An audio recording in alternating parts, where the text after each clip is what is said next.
Good morning. Welcome in. Yes, Jeff Kuhner is your anchor. Fortunate to have him here. He's happening to be taking off today on vacation.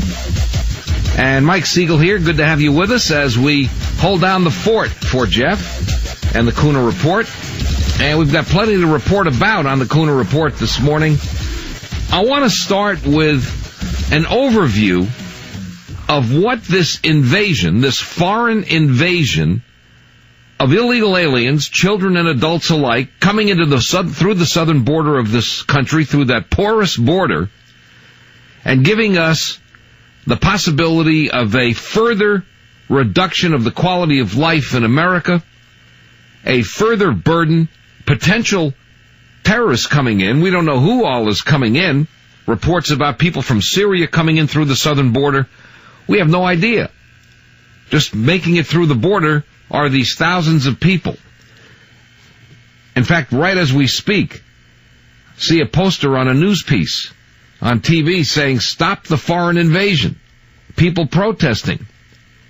It is clear that the American people understand what's happening here. But I want to turn to the general who is the commander of the U.S. Southern Command. He's responsible for our southern flank and our border with Mexico. Marine Corps General John Kelly. And he says that the neglect of our southern border, by not having proper troops, by not having a fence, by not having reinforcements, by not having Customs and Border Patrol there diligently, we've created a threat challenging the national security of this country in ways that we have not seen previously. General Kelly says that last year, his task force, this is the guy who's the military leader of our Southern Command, he was not able to act on almost 75% of illegal trafficking incidents. 3/4 of illegal trafficking incidents went unenforced. He said that he had to cancel more than 200 engagement activities that had been very effective and a number of multilateral exercises. Why?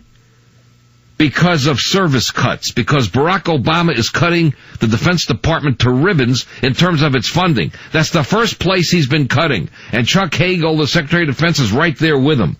Your defense of your country, ladies and gentlemen, is being compromised intentionally by this administration, and General Kelly is making that point.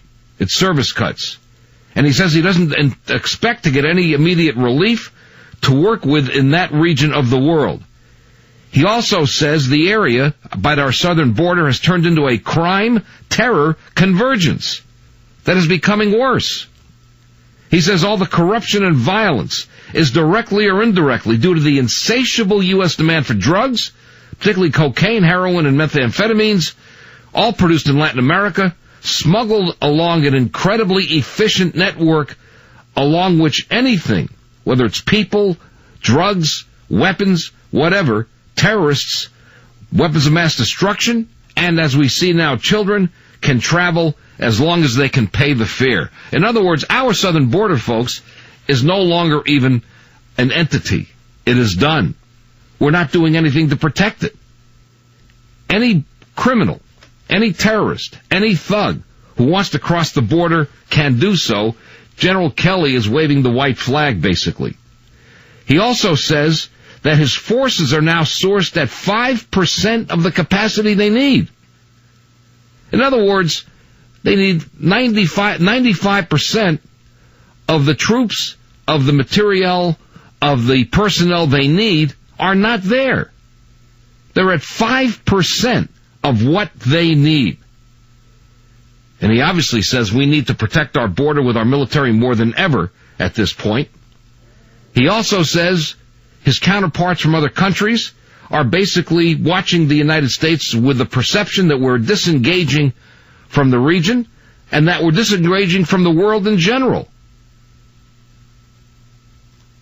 Drug traffickers, criminal networks, and other actors unburdened by budget cuts with canceled activities on the part of General Kelly's task force because he doesn't have the money to pay for these activities, employee furloughs forced by the government, will give all of these terrorists, all of these drug traffickers, the criminal networks, the opportunity, folks, to exploit the partnership vacuum left at our southern border by reduced U.S.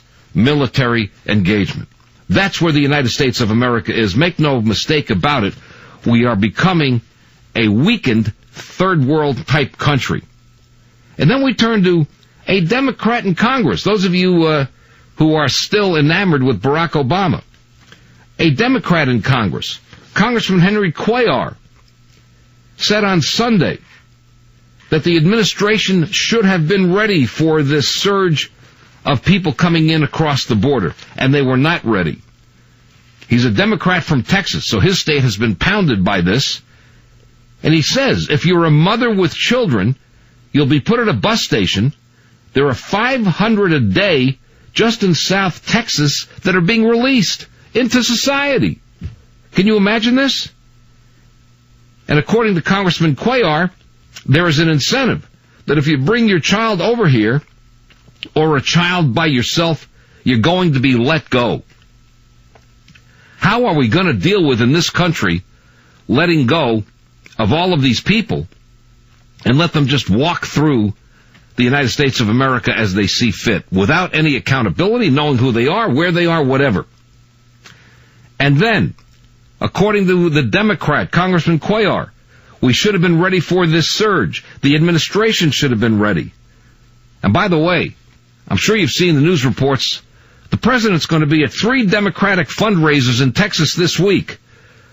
As commander-in-chief, as the guy supposedly protecting our national security, you think he's going to the border to see what's going on? No. He hasn't got time. Are you kidding me?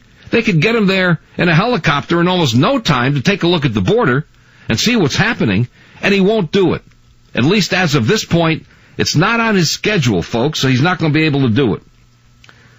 Congressman Cuellar, again, the Democrat, says, quote, I think he is still one step behind. They knew this was happening a year ago, last year. And again, they're just not reacting fast enough at this time, in my personal opinion. And then there's Republican Congressman Raul Labrador from Idaho. He was even stronger than that. He heard the Security and Homeland Security Secretary, Jay Johnson, on Meet the Press with David Gregory. And if you saw that, I heard about it. We talked about it briefly yesterday. He said nothing. Even David Gregory kept on pressing him. What are you going to do with these kids? He wouldn't answer. He asked about 3 times, and he got no answer.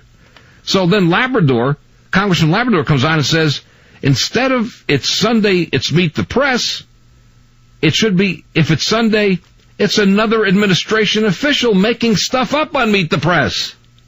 It's really shameful. Those are the words of Congressman Labrador, making stuff up on Meet the Press. So, of course, David Gregory got indignant. He said, what did Jay Johnson, the Secretary of Homeland Security, make up during his appearance on Meet the Press? And Congressman Labrador said this, and I quote Congressman Labrador.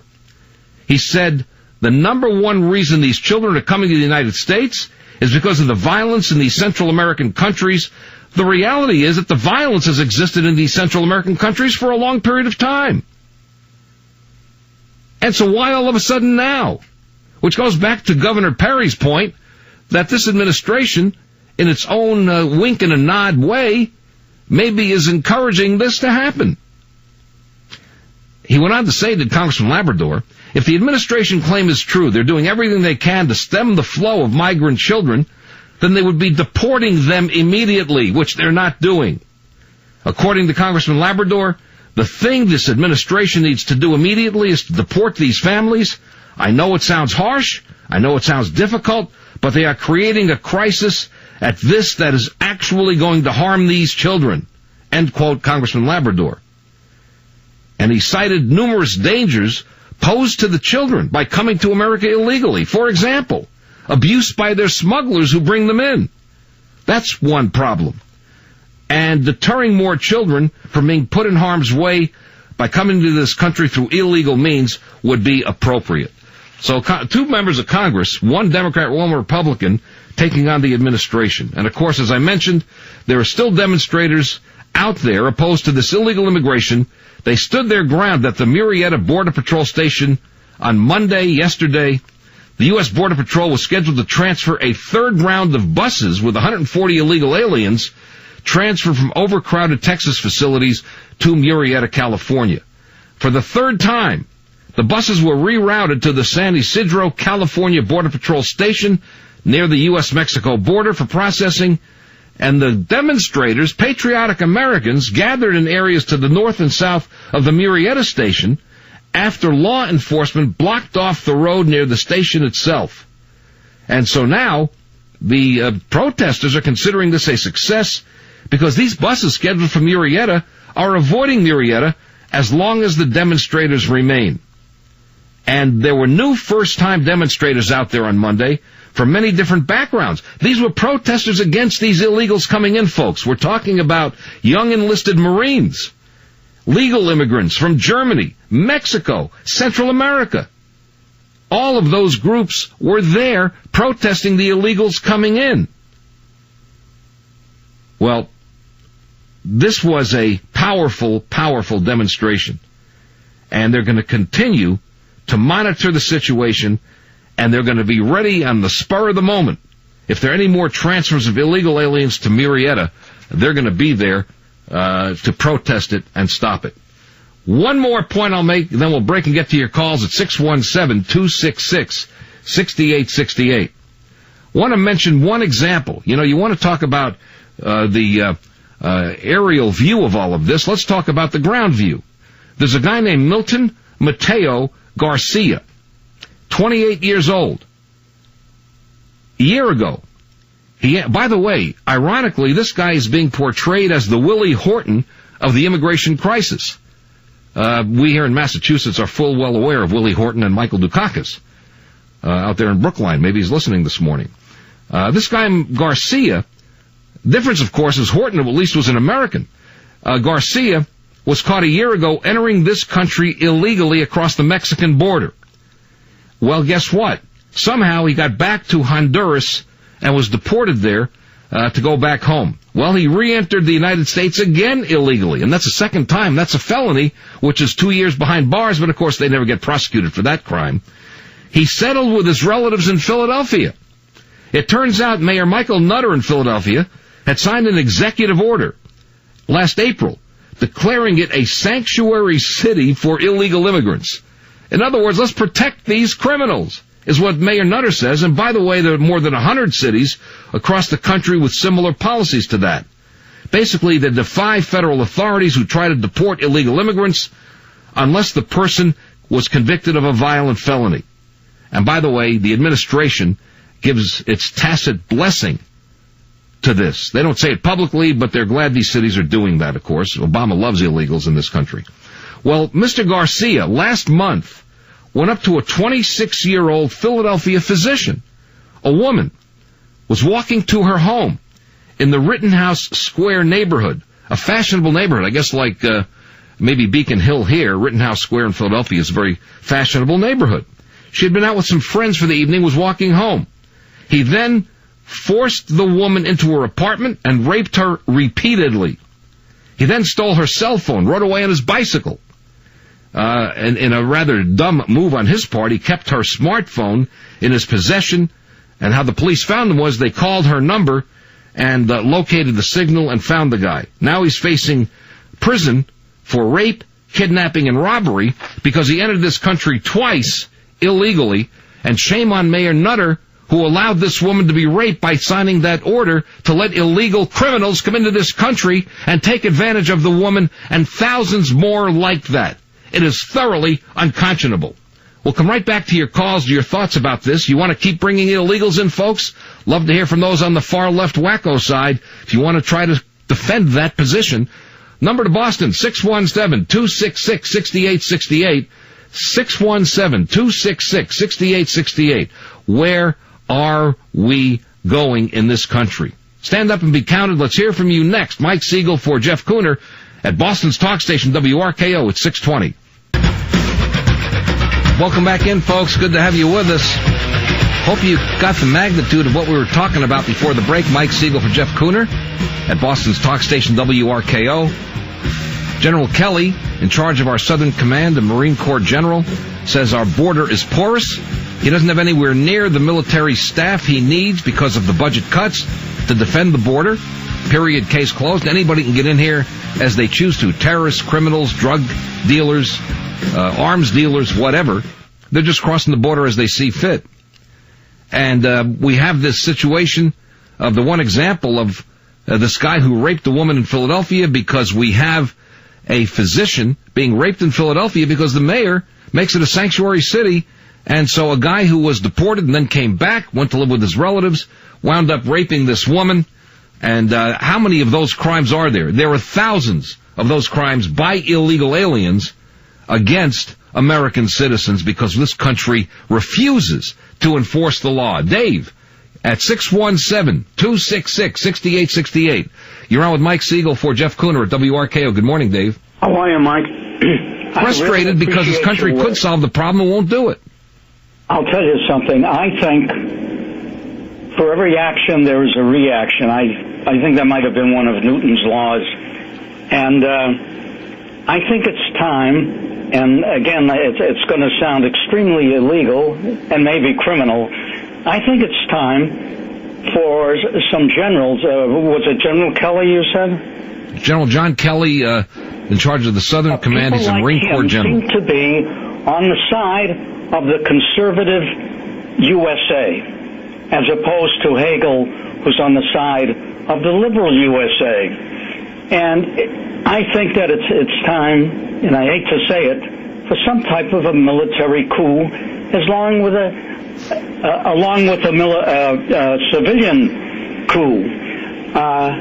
Plus, the legislature should act in some way immediately, because Obama just loves what's going on with the invasion from the South, because it detracts from all his criminal acts. And I agree with you about his criminal. We're going to get to that because the National Black Republican Association has filed articles of impeachment with the House and Senate, 10 articles, which I'll go over later in this program. But the bottom line is he has violated his oath of office. But who's doing anything about it, Dave? You tell me. I mean, do we see anybody out there getting their feet on the ground and really doing something about it? Listen, that's why something has to be done, even though it may sound illegal.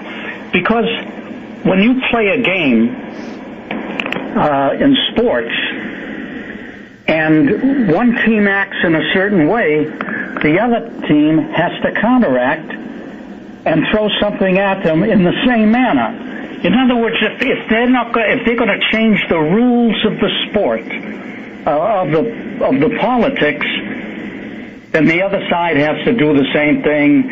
And I say go a little illegal and make those coups and do exactly what the other side is doing. And don't be a gentleman like the way Romney was when he was running against Obama.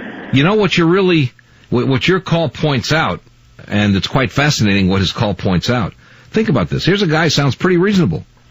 I would be willing to bet that this is a guy who has not been out there advocating criminal activity at all. And yet he's willing to go over that line, let the generals use their force to take back some control, and has not been of that thought process before. Am I right about that? Absolutely. And I'll tell you something, Mike.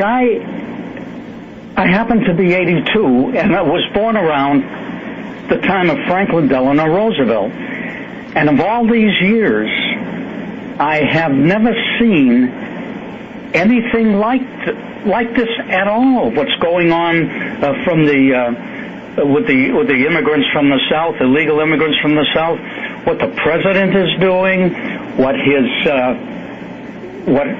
his appointees are doing, what Hagel is doing, Eric Holder. It's abominable. It makes me absolutely speechless. And that's why I'm saying something has to be done the same way that Obama's doing it, because this guy hates America. He really does, and he doesn't care what you think. I appreciate the call, and I thank you very much, Dave, and very articulate fellow at 82. Let me tell you, more common sense than I've heard, although I still hesitate about advocating violating the law, using military to oppose a sitting president in an illegal fashion. I don't think that's appropriate yet. But I've thought about the idea of this lawsuit that Boehner's talking about. Well, what's going to happen? So the House, let's say, brings a lawsuit. Supreme Court decides the president's stepping over the line, and then he refuses to follow the Supreme Court decision. Then what? Supreme Court doesn't have any military to enforce its decisions, so what do you do then? And so that's why there's conversation about impeachment, conversation about the deterioration of the quality of life in this country. And make no mistake about it, the Commonwealth of Massachusetts, and as we heard from a caller, even in idyllic New Hampshire, in western New Hampshire, an idyllic area, have been invaded by illegals. We're talking about these people being dispersed all over this country. I hope you get it. We want to get those lines jammed because this is a big issue for this country, and it's important. And you see the crime by these illegals, some of them, that are violent crimes, not just the crime of entering the country. We don't know which ones are going to do that, and it's very scary. Our number to Boston, let's get on those lines at 617-266-6868. Mike Siegel for Jeff Kuhner. Do you agree with the last caller that the military should get involved in protecting this country, notwithstanding the president and commander-in-chief? Let's get those calls next at Boston's talk station, WRKO, at 6:30. Makes it clear that the president's job is to faithfully execute the laws. In my view, the president has not faithfully executed the laws. We have a system of government outlined in our Constitution with the executive branch, the legislative branch, and the judicial branch. Congress has its job to do, and so does the president. And when there's conflicts like this between the legislative branch and the administrative branch, it's, in my view, our responsibility to stand up for this institution in which we serve. Well, that's Speaker Boehner, and philosophically, great point.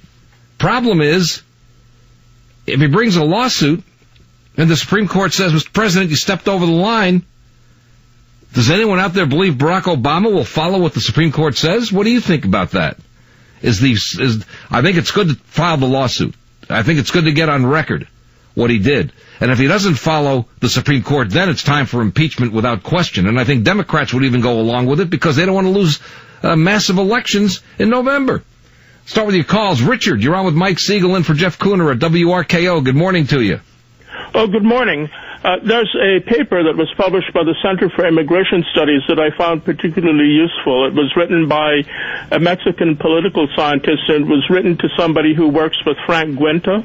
And the person who wrote it is Fredo Arias King, who's a Mexican political scientist, but during the year 2000 he interviewed 80 American politicians and wound up being upset that they were so unconcerned and at odds where the constituency that they had was on the subject of the immigration issue. And so I'd recommend reading Fredo Arias King. His paper is available online. The Center for Immigration Studies is the ultimate think tank and quantifying academically and in research of this entire issue of immigration. They do the best job in the country on that subject, by the way. And they do position papers, they do research, and the one you're talking about is a valuable and important study. And I appreciate the call. Thank you, Richard. And the problem is that what he's pointing out about that study, it's a good one, but what did they say? The politicians the guy interviewed weren't concerned. Because the Republicans over the years have wanted cheap labor for their business buddies, and Democrats want the votes from these illegal immigrants.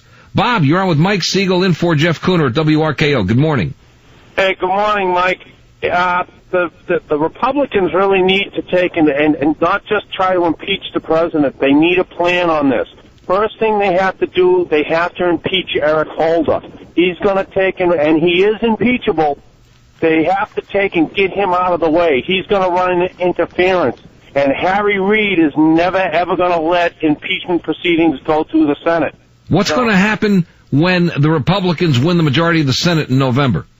There you go. That's that. You grab my thunder a little bit. That's the second shoe to drop. They have to be able to capture the Senate. Then they can move this forward. If they go ahead and try to impeach him without these first two things, they're gonna turn the American people against them, and then you're gonna be in a world of hurt because you're gonna have another Democratic president in 2016. Well, that's possible, but if it gets as far as it's getting now, even moderate Democrats and independents are going to go along with this because it's gotten to the point where it's going over the line of even the differences between Republicans and Democrats. I mean, it's no longer even dirty tricks. Honestly, Mike, I don't think it's got there yet because you've got the low information voters that could care less. They're having their summer. They're watching TMZ. They have no idea what's going on. And what's going to happen when they become like Marietta, California, or Western New Hampshire, which were idyllic places, and now you get bombarded by illegals? Or I'm going to get into the story. Let me tell you right now. Give you an example, and we'll get to the call, so hang in there on the calls. This is a great one because there is, in Prince William County, they're outraged that they have all these undocumented people coming in, illegal aliens. And there's a guy named Carlos that they talk about in that county. I brought up one example earlier. Here's another guy, Carlos. 2 drunk driving arrests. So he's awaiting federal action in 2010 to be deported. They didn't do anything. He drives drunk again, hits a car, and kills a nun. Killed a nun drunk driving after 2 other drunk driving convictions. Now, the public obviously ought to have a right to know what this government is doing with dangerous, criminal, illegal aliens, I would think. And look, even in Prince William County, 6,300 had been arrested in 2007. 6,300 of these illegals committing crimes. So they're turned over to federal officials. The problem is 10% of the criminals come back in the country committing new crimes. And if you try to get information from ICE about where these illegal aliens end up, are they deported? Are they freed back to the community? Where do they go? They don't tell you.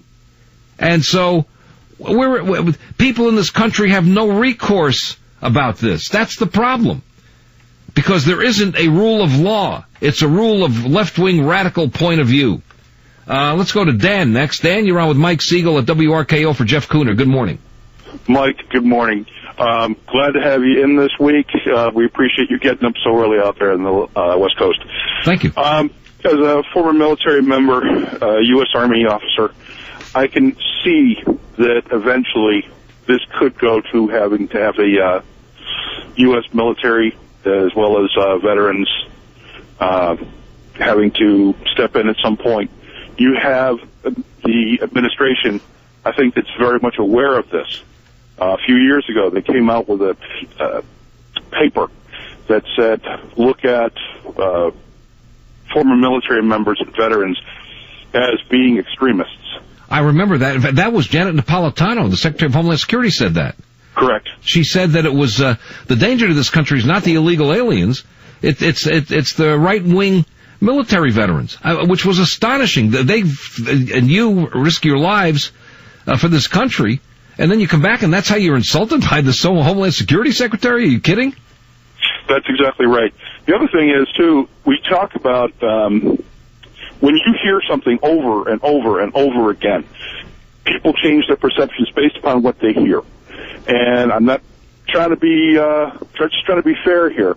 In the last news report that we were listening to this station, and the news report, the young lady was reporting talking about this very situation, and she's talking about the illegals coming in, but she's referring to them as migrants. Migrant means they're coming in to do work and then going back.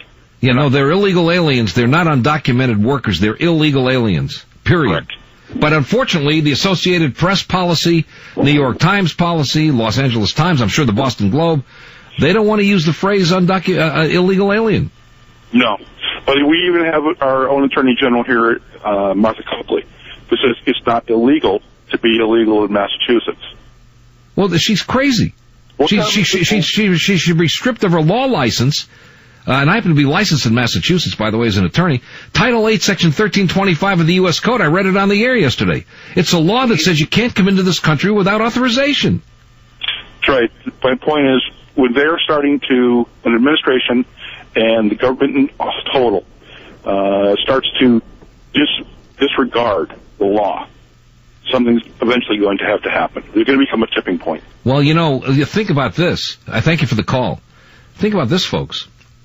You hear about the free men in Montana, the people in the rural areas who don't believe in any authority higher than the county sheriff.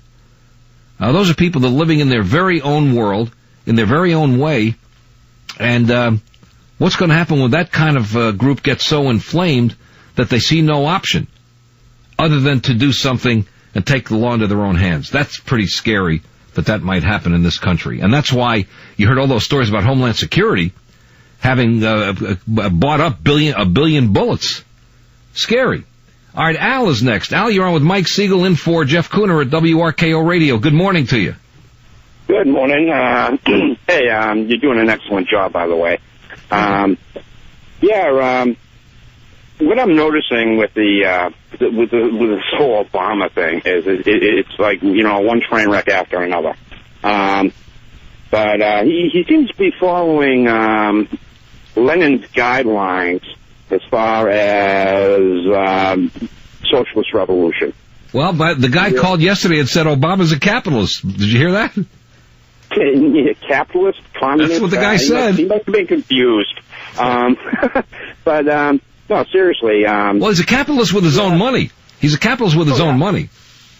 Well, with the whole socialist thing, you have the top, you have the middle, and you have the bottom. And what they want is the bottom to rise up against the middle, and then the middle will scream so loud that the top will come down and protect them. And of course, you might have to give up some liberties and some freedoms for safety. And that's the whole game plan. If you look at the last election, you notice they had all these the protesters out there, the occupy this, occupy that. Well, I think if the election had started to really look bad for Obama, these people would have risen up. Obama would have declared martial law and put him down. And by using the Patriot Act, he can suspend elections. Well, I don't think this guy holds an awful lot of cards. He doesn't hold them all, but he holds an awful lot. And the ironic part is, at this point, he doesn't have the support of the American people. I mean, thank you for calling. The majority of the American people today, a substantial majority, would in fact vote for Mitt Romney if the election were held today. The polls show that now. Quinnipiac University poll, very respected poll, that Romney would win. I don't want to make him feel bad that he maybe ran too early, but that's the case because of the problem with this administration and this president. All right, 617-266-6868. Every line should be jammed. We have to deal with this, and we're going to continue to deal with this. This country is facing a huge crisis. It may be the biggest. I don't want to get dramatic here. We had the Great Depression. We had the Vietnam War, World War II.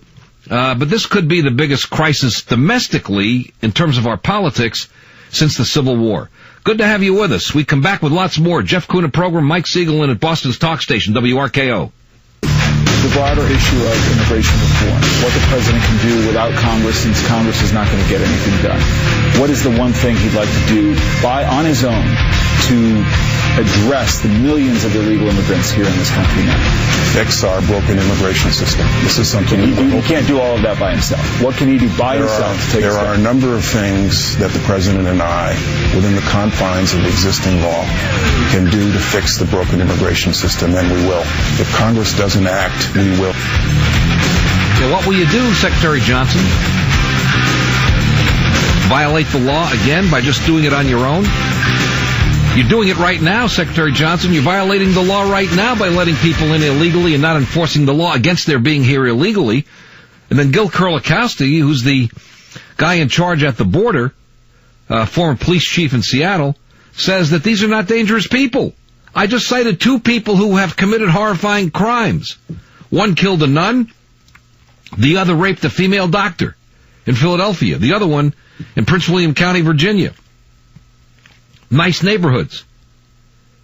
Jay Johnson, you ought to be ashamed of yourself. You're a disgrace for promulgating these policies that allow criminals, thugs, murderers, brutes, rapists, terrorists, traffickers in people, human traffickers, drug traffickers, gun traffickers, to cross this border at will. Shame on you. We go back to your calls at 617-266-6868. Peggy is next. Peggy, you're on with Mike Siegel at Boston's talk station WRKO for Jeff Kuhner. Good morning. I guess that's me, Maggie. Oh, Maggie, okay. Yes, it says yes. Peggy. Go right ahead. A couple of thoughts, please.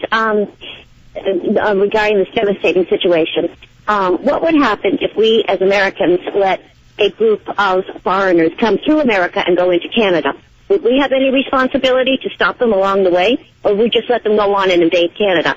Another question would be, it seems to me this is something that I've read about in political papers. Before you go to that, of course, you're referring to the fact that these people are coming from Guatemala, Honduras, El Salvador, and they're coming through Mexico, obviously. So Mexico should be more scrutinizing to keep these people from crossing into the United States. Instead, they're facilitating it.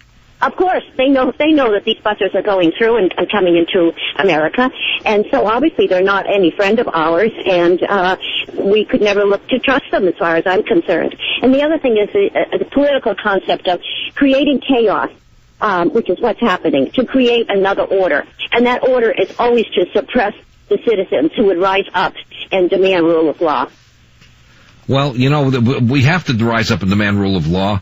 Of course. We have to do it the right way, and we'll see if Boehner's way works. I guess the one thing you can say is that if Obama were to be spanked by the Supreme Court again, I think 13 times now the court's rejected him. If they rejected him on Boehner's lawsuit, the Congress's lawsuit, and he didn't follow the guidelines of what the Supreme Court says he has to do, then you're talking about impeachment, because then he's violating a Supreme Court order. I thank you for calling. Good to talk to you. And that certainly would be appropriate at that point. Justin, you're on with Mike Siegel for Jeff Kuhner at WRKO. Good morning, Justin. Listen, Mike, the thing is that the illegal aliens are flooding the borders now. What makes you think that during the election process they're not going to go to the polls and vote for Obama? Like, I believe me, I want to keep a positive outlook on this, but the problem is that he's been busting them across the borders. He's been busting them to towns across the United States. What's he going to do now, you know? Well, you know, there's a very interesting point, because according to Eric Holder, it's discrimination to ask somebody to show government-issued photo ID to prove you're a citizen. Yeah, exactly. I mean, you know, in other words, you know, there's a great story, the true story. Tom Cruise, the actor, was in London with his wife at the time, Nicole Kidman. They were filming Eyes Wide Shut. Stanley Kubrick, great director, was one of them together in the film. He went to a video store one night, wanted to rent a video, and the clerk said, "I need to see your ID." He said, "Well, I don't have it." She said, "Well, I can't rent you the video." He said, "Well, I'm Tom Cruise." She said, "Well, Mr. Cruise, with all due respect, I have to see your ID." He couldn't get his video. So if you can't get a video because you don't have a photo ID, you have the right to vote without showing you're a citizen? Are you kidding? That's how broken we are. Thanks a lot, Mike. I appreciate it. It's unbelievable. Let's get your calls. If you care about this country, you can't give up. We've got to stand up and be counted. We've got to stand up to this thug in the White House. We've got to stand up and say, this will not stand. This cannot stand. And we've got to find the means to do it. Our number to Boston is 617-266-6868. Good to have you with us. Your calls, your thoughts, your feelings. Are you concerned for the future of this country? Is it eroding away from us, and do we need to turn it around? Mike Siegel in for Jeff Kuhner. And again, 617-266-6868, coming up to 7 o'clock at Boston's talk station, WRKO. Stay with us. The top and bottom talk in between. Executing assigned host duties flawlessly because I can't do wrong. This is AM 680 WRKO, Boston.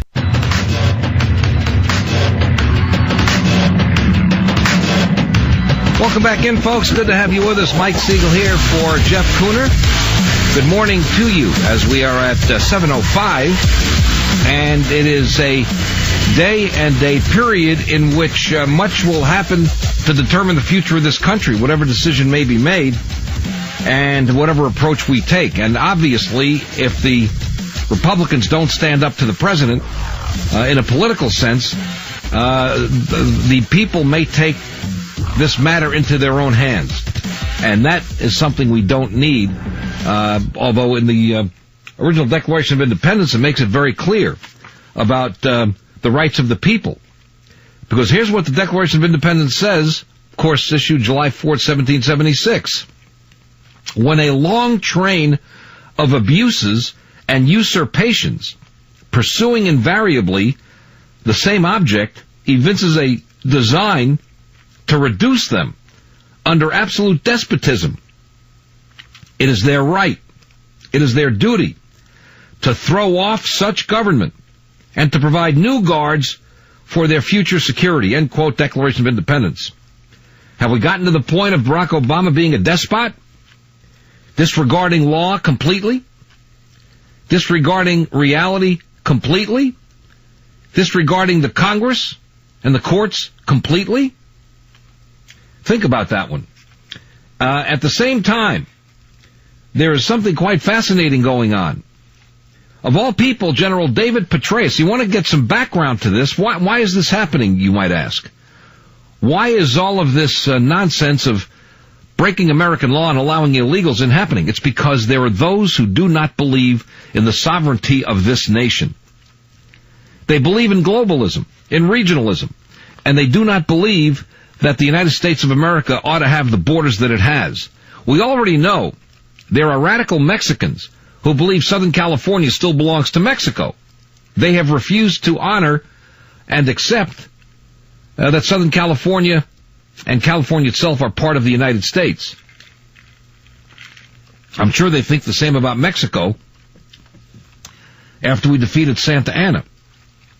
Nevertheless, there are people in high places who want there to be a North American regional nation, if you will.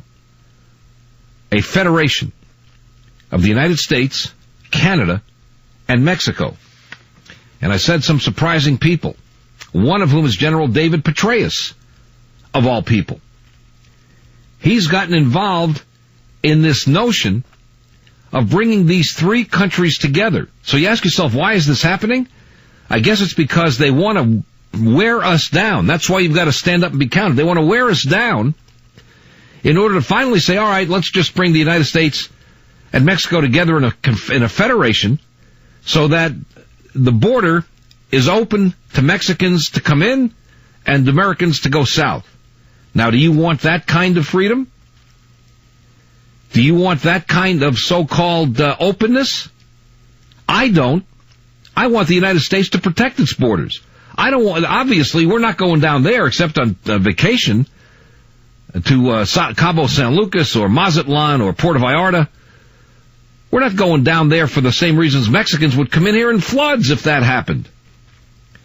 So Petraeus was at an event where he talked about this. It was the Margaret Thatcher, of all things, Margaret Thatcher Conference on Liberty on June 18th, a few weeks ago. It was hosted by the Center for Policy Studies in Great Britain. Petraeus proclaimed about the coming of the North American decade, not the United States decade, the North American decade. He says that's founded on the idea of putting together the economies of the United States, Canada, and Mexico. So this goes beyond NAFTA, the North American Free Trade Agreement. This goes to the idea that all three countries become cemented as one fundamental economy. And Petraeus said there are four revolutions going on. An energy revolution, with Canada having the Alberta tar sands and we having gas and shale oil, natural gas, a lot of that. Mexico having its own oil companies, Pemex, and have huge oil reserves. He said besides the energy revolution, there's an information and technology revolution led by Silicon Valley, then a manufacturing revolution, and a life sciences revolution. This all coming from Petraeus. Now Petraeus is teaching a class at the City University of New York. It's called The Coming North American Decades. I'm going to read you what the course description is so you understand where this is coming from. And we're talking about Petraeus. We're not talking about some local yokel, a guy with international stature. He writes in his course description, "This seminar will seek to answer the question, are we on the threshold of the new North American decades? To do so, we will survey the global economic situation, the ongoing energy, manufacturing, life sciences, and information technology revolutions in the United States." And he goes on from there about capitalizing on opportunities. We're talking about this country becoming part of a kind of loosely knit nation of Mexico, Canada, and the United States. Nancy Pelosi is another one. June 28th, she's standing at the U.S. border right across from Mexico, talking about the crisis of these thousands of unaccompanied children coming in. Pelosi says, this is a community with a border going through it and a crisis we have to view as an opportunity. She said, every person has a spark of divinity in them and is therefore worthy of respect. What we saw in those rooms was a dazzling, sparkling array of God's children, worthy of respect. So we have to use the crisis, and that does have crisis qualities, as an opportunity to show who we are as Americans, that we do respect people for their divinity and their worth. Bottom line, ladies and gentlemen, is that movement on the left is what we're talking about here.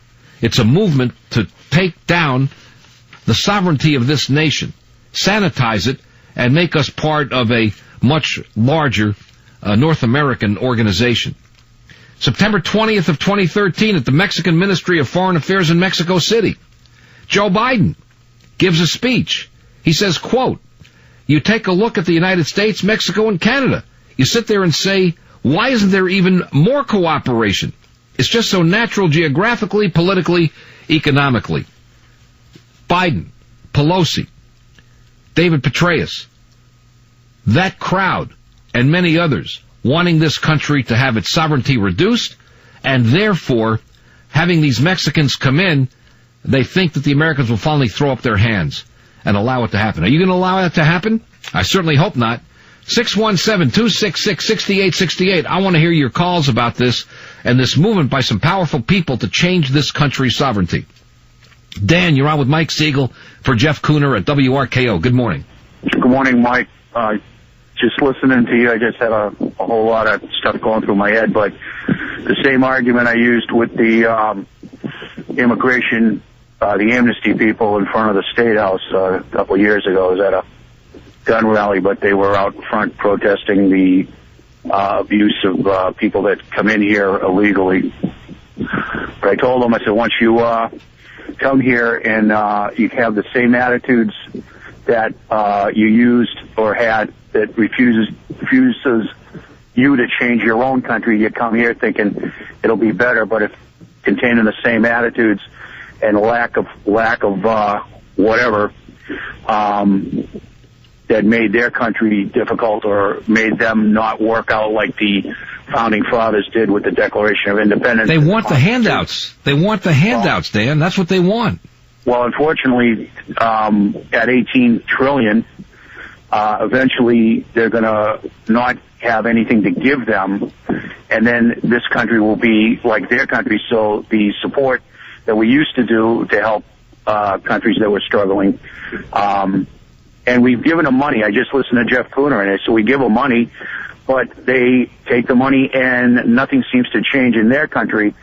So they're talking, there are conservatives talking about stopping giving money to countries where it's not making a difference. I think it was Rand. Well, look, the people here, they send $20 billion a year back to Mexico from here. They don't keep the money in this economy. It goes back. I don't think it's really changing things for the better in Mexico, other than they pay off the either the cartels or the federales. That's all it is. There's nothing happening there. Freedom that they allow them, and they come here, but I don't know if they have the attitudes. I know a lot of those kids coming over the border aren't. You got to understand. You got to understand, Dan. Members in cartel. You got to understand. It's all about creating a new version of this country, transforming it into something that's basically a third world country, and that's what Obama's trying to do. You need to understand that's what it's about. Well, I don't know. Maybe they think they're going to be, a leadership elite that's going to be able to put their foot down on the American people. Well, that's what they want to do. That's what they're doing right now. Isn't he doing that right now? Yeah. Well, I don't know if maybe they should go over with Dennis Rodman and hang out with Kim Jong-un for a while, find out what it's going to finally look like when they get their wish. Well, I appreciate it, Dan. You make some great points, and I thank you for that, too. Michael, you're next. Oh, excuse me, not Michael, Mike. Mike, you're on WRKO's Jeff Kuhner program with Mike Siegel. Hello. How are you, my fellow Mike? I'm doing good, Mike. Okay, Mike at the mic. Mike, it's a pleasure, Mike. Mike, this whole issue, if I can give an analogy, and the liberals will know about bullying, it seems the American people are being bullied. And eventually the American people that are being bullied are going to rise up. And the only voice I'm hearing, we need leadership, is Ted Cruz. He said the only thing that will change what's going on in America if the American people rise up. He spoke about the vile campaign that the Republican establishment waged against McDaniels in Mississippi, out and outright voter fraud and disgraceful tactics. He spoke about impeaching Eric Holder for not doing his job. Ted Cruz is going to rise up and become the flag bearer for our only salvation. That's what I believe. I've never heard another politician like this guy. I'm keyed into him. What do you think? Well, you know what? You're right, because Jeb Bush backed down as a coward on immigration. Even Rand Paul backed down on immigration, backed down on even photo ID for voting, government-issued photo ID. They're all backing down. Ted Cruz is the only one. Well, the other guy who's standing up is Ben Carson. Yeah, Ben Carson, right. But, Mike, Ted Cruz is not just your average politician. This guy is articulate. He's brilliant. What would the law professor at Harvard said he was the brightest student he ever had. So they're not going to dance around this guy. Well, let me tell you, you just made the point I was going to make. Alan Dershowitz, who's a liberal. I mean, he's not radical, but I would call him a liberal. He may not like that. He may be listening, but that's how I see him over the years politically.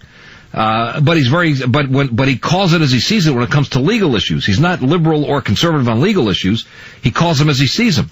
In any event, he did say that Senator Cruz, of the 50,000 students that Alan Dershowitz, as professor of law at Harvard, has taught at Harvard Law School, he's one of the brightest ever, and he, in debates, always beat the other students and even beat the professors in debates. You're right. Well, I think that's important. Hey, Mike, one other thing. Yeah, go ahead. Yeah, well, one thing about the American character, for some reason, and not in the last couple of decades, but we always have an ability to somebody to rise up in crisis, whether it was Eisenhower or so. I think Ted Cruz is this guy, and let's hope so. Thanks, Mike. I thank you very much. I agree. The other guy I like is Scott Walker, the governor of Wisconsin, and Ben Carson. But we'll see how it all plays out. Ted Cruz is terrific, no question. All right, we'll come right back to your call. Stay right there. Americans who are patriotic and believing in keeping this country's sovereignty where it is, and not turning us into a cesspool by becoming part of a triumvirate with Canada and Mexico, eliminating our sovereignty and separate, distinct nature as a wonderful nation with manifest destiny to be the leading, shining light of the world for democracy. Let's get your calls at 617-266-6868. Mike Siegel for Jeff Kuhner at Boston's talk station, WRKO. We're right back to your calls, folks. Mike Siegel for Jeff Kuhner at WRKO. Trying to save this nation, and yes, there is an effort by people in power, including, astonishingly, General David Petraeus, to make I guess you'd call it a closer-knit relationship, maybe a confederation or a federation between the United States, Canada, and Mexico, reducing our sovereignty, and Joe Biden is part of that. So is, not surprisingly, airhead Nancy Pelosi. We go, first of all, to, we'll go to Jim. Jim, you're on with Mike Siegel for Jeff Kuhner at WRKO. Good morning. Good morning, Jim. I have 2 quick points to make about things you've been discussing. First, as to the matter of impeachment, the practical fact is this is going nowhere, because in order to remove the president from his office, it's going to take a 2/3 vote of the United States Senate. That means that we saw what happened with the effort to remove Clinton. Well, let me just make a point here. You're probably right, but there's two things to be considered here. One is the Senate's going to change in November. Actually, three things to consider. So that's one thing. It's going to be majority Republican. Secondly, by that point, if this guy has gone so far off the table with respect to his authority and abusing his power obsessively, even Democrats are going to say, for me to get reelected down the road, I got to go along with this, getting this guy out of here. So those are two factors to consider as this thing unfolds down the road. The other thing is, for the House to file impeachment and to do a bill of particulars and send up articles of impeachment to the Senate, that's an impeachment. Bill Clinton was impeached. Now, he wasn't convicted, but he was impeached. So it goes on the permanent record of this fellow that he was impeached if the House does that. So I don't see any problem with it, and it's possible down the road, as I said, you could wind up with a conviction. But go ahead. Well, I would say simply that I don't think you're going to find, first of all, you're going to have to get enough senators to constitute a two-thirds majority, and I think that is going to be really tough. In other words, I think that the Senate races are going to be tough. We're going to be having all we can do to hold the seats we've got, let alone to take seats from the Democrats. And incidentally, this is a president who's on his way out because of term limits, to get a bunch of senators that just don't want to get involved. Well, they might think that if they don't go, if the Democrats were faced with, I'm not even saying it's necessarily right now the right thing to do. The lawsuit is the place to start, because what if the Supreme Court says, Mr. President, you went too far, you got to back up, you got to rein yourself in, and he doesn't do that? Don't you think then impeachment would fly? Well, I think you have a point there, except you run into the question: are we going to get enough members of the Senate to constitute a two-thirds majority? I think you go back to the same point. If the guy flagrantly violates a United States Supreme Court decision because they don't have an army to enforce their decision, then it seems to me, at least, that the Congress has no choice. Well, I would hope so, but I'm keeping my fingers crossed on that one. Now, the second issue I wish to discuss with you briefly is there's another element here that's going to be a fly in the ointment on this beautiful plan to create a federation of Canada, the United States, and Mexico. That is that Canada and Mexico are both countries which are very leery about efforts of American corporations to take charge of their economies. The Canadians particularly are not enthusiastic about anything that's going to permit American corporations to run roughshod over their efforts to keep Canada from being too much a dependency of the United States. And the sense of nationalism in Mexico is also very strong. They don't want us. They've got a socialist setup they nationalize the oil. But with all due respect on that point, you may be right about Canada, and you raise a good point. But Mexico has the Quilladora areas in northern Mexico.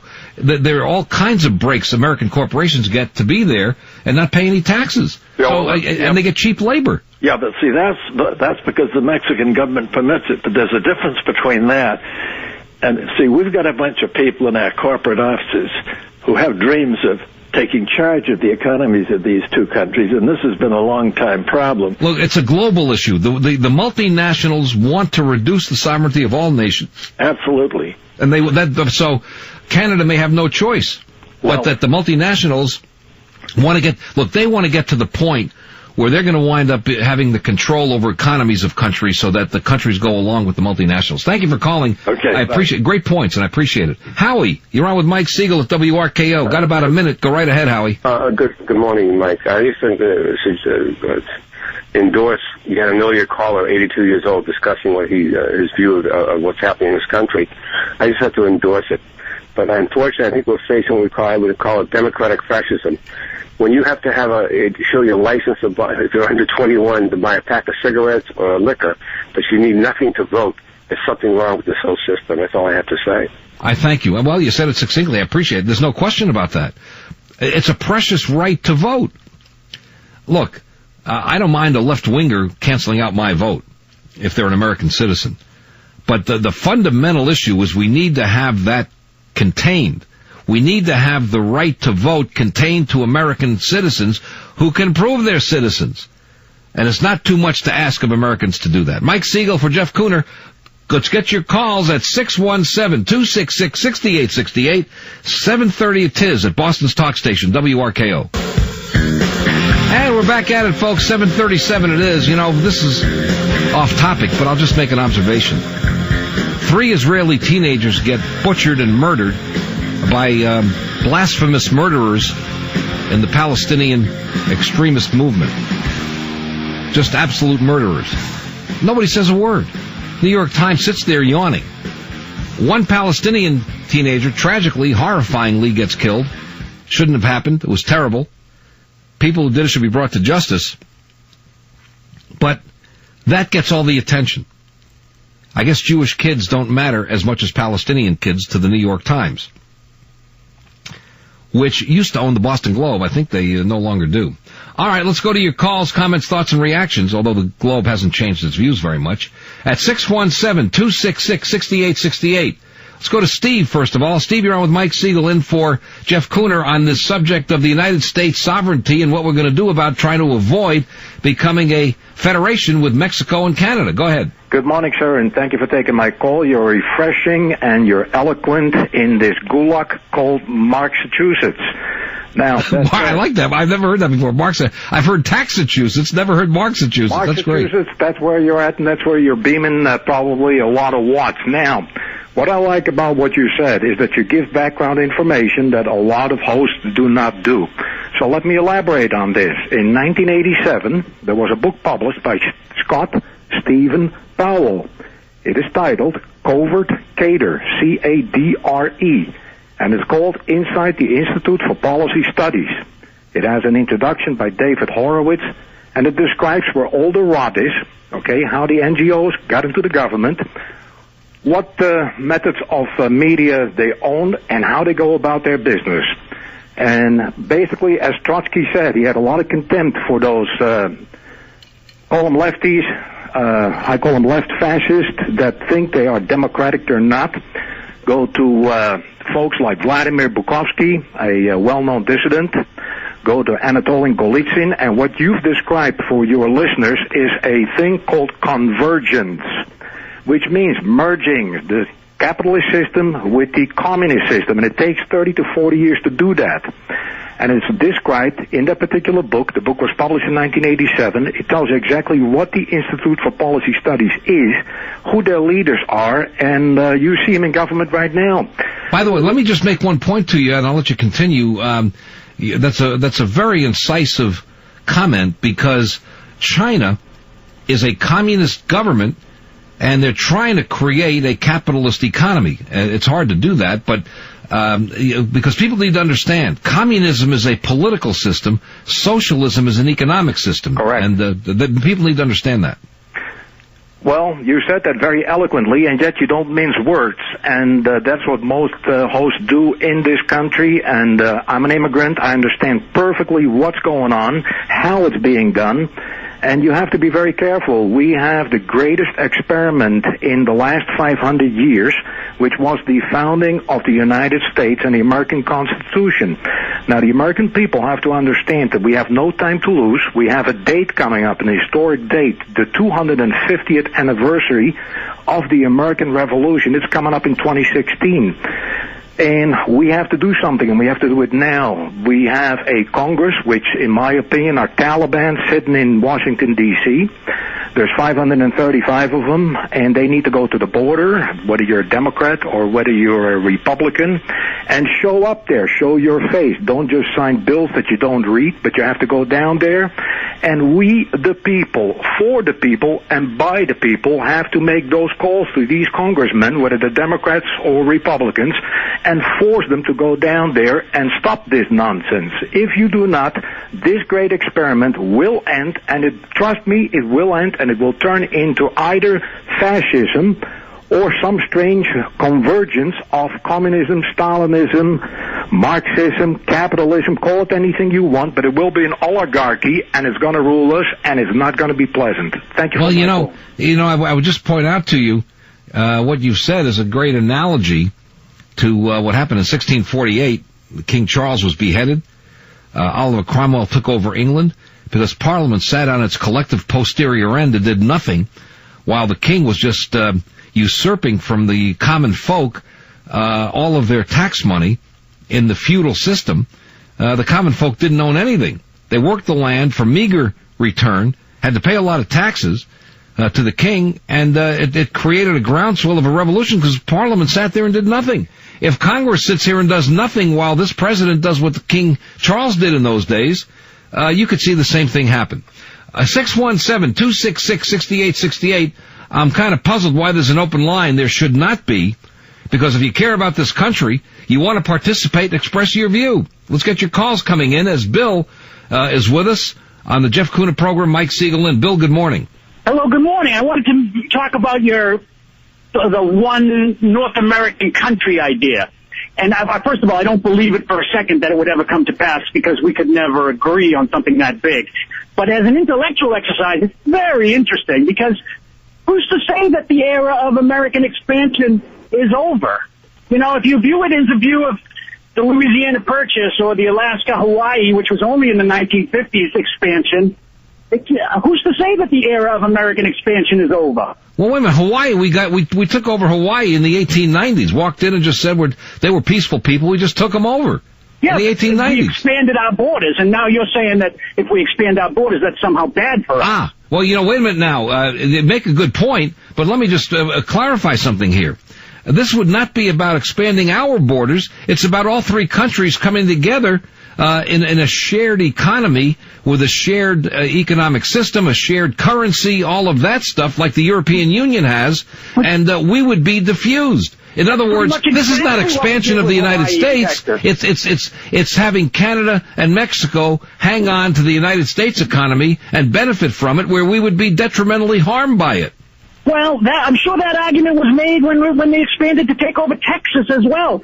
Who's to say that there's not some hidden benefits there that are not immediately seen by you? Are you willing to allow this to become a reality, that the United States borders become sanitized? No, I actually think it would never come to place because we could never possibly agree. Somebody would have to convince literally hundreds of millions. Hey, listen, I didn't think. Wait a minute now just a second, Bill. I didn't think that NAFTA would pass. I was vehemently opposed to NAFTA because it takes away sovereignty of the United States in dealing with our own trade policies. I didn't think the World Trade Organization would pass. Do you know, let me tell you something. The Commonwealth of Massachusetts legislature passed a law, and they said we're not going to do any business with Myanmar, formerly Burma, because of their horrible human rights record. And what happened after that was that the World Trade Organization Board of Directors, some anonymously appointed group don't even know who they are, they said Massachusetts can't do that because they're a state and not a country, and they don't have the right to make that decision to stop trade with another country. You ask the legislators who were there in Massachusetts legislature at the time, they will tell you they were astonished that the state didn't have the right to stop doing business with Myanmar. That's what happens when you get into these kinds of situations. You lose your sovereignty. Yeah, see, I see it as expanding your sovereignty. I'm sure that there were people that made your argument about westward expansion, that somehow if we... Wait a minute. What do you want to say about what happened to the Commonwealth of Massachusetts legislature? Well, that's why it happened privately. Private entities, private pension funds disinvested from it. No. I'm talking about the legislature saying that the government of Massachusetts would not do business with Myanmar. And the World Trade Organization slapped their wrist and said, no, you can't do that. And the United States government told Massachusetts that law is invalid. How about that? Exactly, because we're part of the United States. No, we're part of the World Trade Organization. No, it was an unelected board that decided this. It wasn't the Congress. And the Congress abdicated its responsibility under the Commerce Clause by turning it over to this World Trade Organization. That was wrong as well. But it's well-established law that no state law can override federal law. But it wasn't the beginning of our nation. All right, fair enough. So that federal law that agreed to be part of the World Trade Organization created this country's being sanitized and reduced in its sovereignty. That's what happened. Yeah. I thank you for the call. I appreciate the call, but we just disagree. We're not going to expand our sovereignty. We're going to reduce it by getting involved in this. Andy, you're on with Mike Siegel at Boston's talk station, WRKO, for Jeff Kuhner. Hello. Good morning, Mike. Yes, sir.